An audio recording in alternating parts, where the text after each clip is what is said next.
Every proton is handmade and different. There are no two protons alike. I know it sounds mind-boggling because, there's a countless atoms in the universe. It's not even calculable. It's just beyond what numbers can even say. And yet, from the knowledge of God, we know that each thing He made is different and unique. The Lord does not do assembly lines.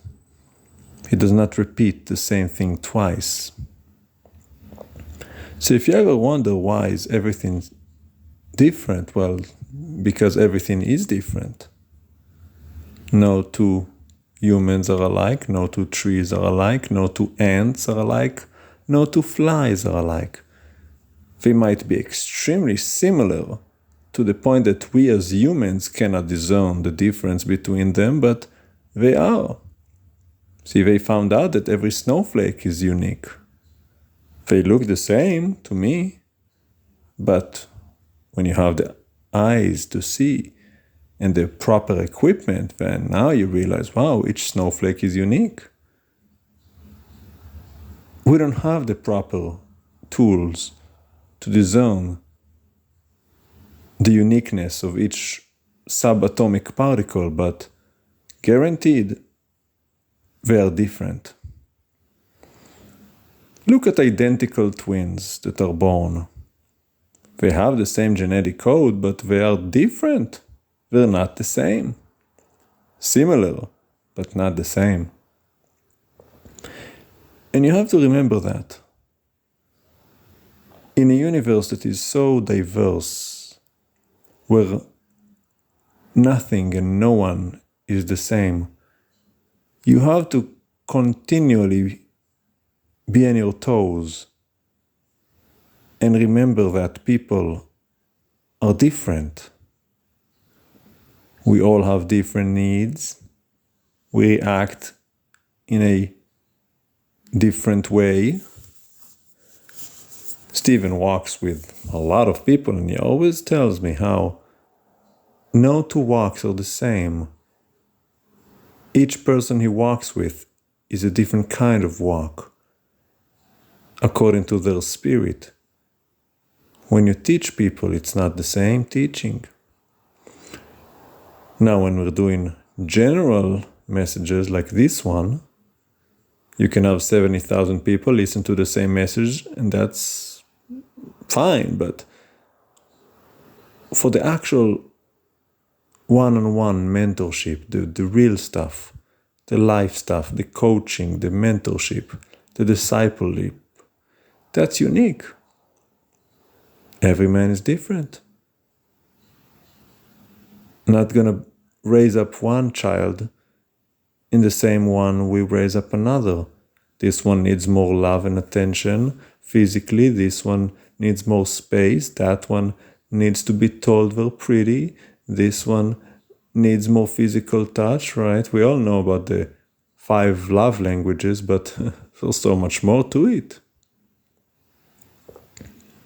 We all have different needs.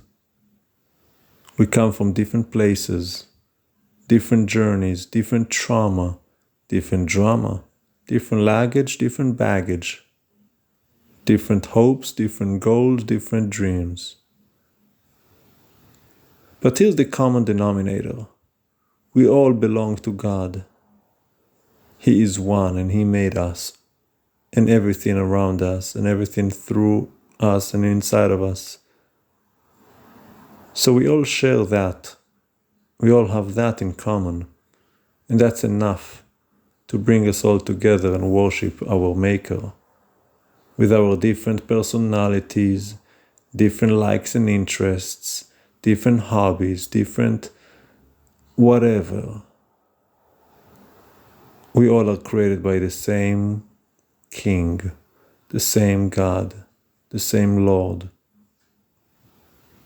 As they say, one God, one Mashiach, one baptism? Well, there's only one way. Everything else is not. So when we deal with each other, give grace. Don't be so dogmatic into thinking everybody ought to fit in your frame, to fit in your, whatever they call it, mold. When you make a mold for something and you shape everything the same, like a cake mold, and now you mass produce it. No. People are not mass produced. Each soul is handmade by God, crafted by the master architect, designed by him, with care and with intention, with thought and preparation, with purpose in mind. Nothing is random. Every tiniest detail is articulated and put in place by God.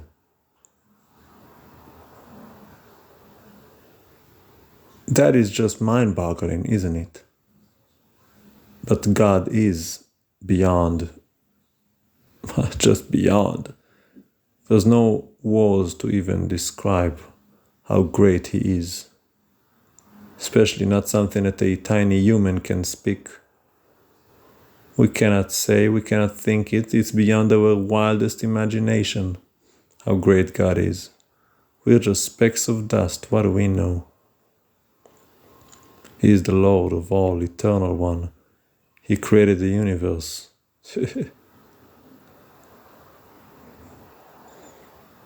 And everything He does is distinct and unique. Which means that you are one of a kind. If everybody is special, no one's special, that's not true. Everybody is special in their own way. There is no one else like you. Each man and each woman created distinctly, apart, uniquely, designed by God, and He loves you just the way He made you, with your quirks and your flaws and your features.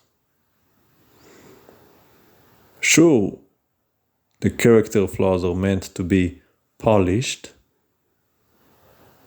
but the physical flaws, your personality trait, that's a part of what God made.